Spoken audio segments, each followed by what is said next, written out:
Good evening and welcome back. This is Bread and Butter Primary Care with Dr. Stokes, and today we're going to talk about diabetes, important exam findings. With every section that I've been doing, I'm including a video about history elements that are important, and then as well as exam findings. And some things, there's more things to find that are pertinent on exam than others.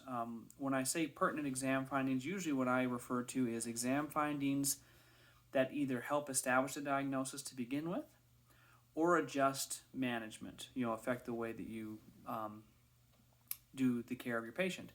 With diabetes, there's a couple things that you can see.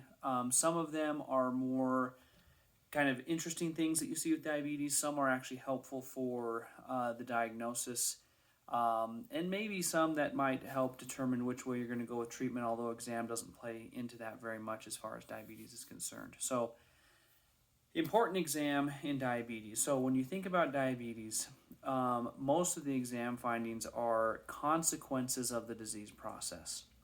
So you're going to be thinking about there's the three big things that we monitor with diabetes, some of which have exam findings: eyes, kidneys, and feet.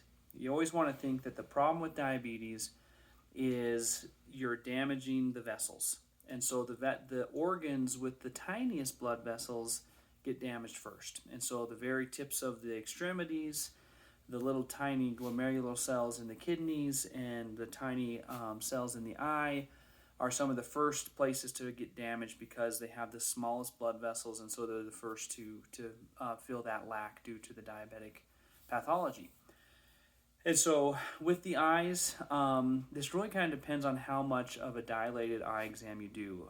For me personally, in my office, I don't do dilated eye exams, and so if I do a retinal exam, it's through a constricted pupil, and I can usually find the vessels all right and trace them down to a piece of the optic nerve. But identifying diabetic pathology in a primary care office with just a standard ophthalmoscope, my skill is not there. And so there are exam findings possible in the retinal exam. Ophthalmologists and optometrists see those all the time with a good dilated split lamp examination. With an ophthalmoscope in a primary care setting, pretty hard to identify, but there is that possibility. With the kidneys, there's not a lot of exam particular to that, being that they're completely on the inside of the body.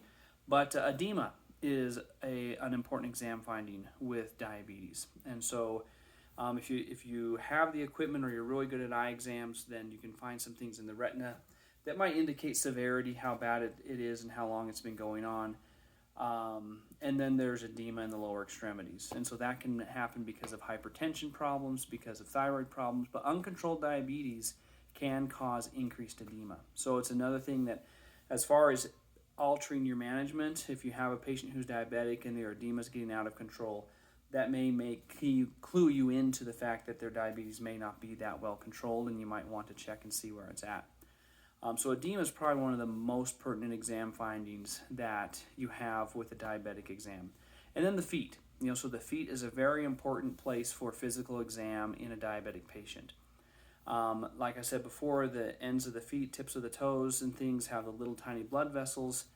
And so the nerves that feed those extremities lose their blood supply due to diabetes, and then you get peripheral neuropathy. And so patients will complain of numbness and tingling in the feet, pins and needles types of sensations as they start to have that damage happen. So especially in someone with more advanced diabetes, you have to always be aware of the possibility that they might not feel pain on the bottom of their feet, which means they can get a scrape, they can get a cut, they can step on a nail, they can do things that most people would have pain with, and they would check their feet, they would remove the object, they would do something to get rid of that. But for the diabetic, they may not even feel it. And so it's important to educate diabetics that they should check their feet every day, that they should wear shoes all the time. And then you, as the provider, can also check their feet. And so there's visual inspection, make sure there's no ulcerations or injuries, checking again for edema, discoloration due to venous stasis, and then the monofilament exam. So the monofilament exam is the the little card that has a little fishing type wire hanging off of it, kind of a stiff wire, and you can push it against the bottom of the foot to see if they have sensation. The way that I like to do the monofilament exam is with the patient's eyes closed, just so that they can't see when I'm touching their foot, and you get a good sense of whether or not they feel all the locations. And so generally I have them lean back, say close your eyes. When you feel something touch your foot, say yes. And then I'll touch their big toe, and then their middle toe, their pinky toe, a couple places on the forefoot and the midfoot, the heel, and then on top of the foot. And they should say yes every time you touch the different areas. If they don't feel it in one area or more, that's an abnormal finding. Or if they say they feel something when you didn't prick them. So sometimes the numbness and tingling is going off, and so they're sitting there paying attention, and they'll say, yep, felt it, and you didn't touch them. And that's because they're having neuropathy signals that are, feel like pokes and pins and needles.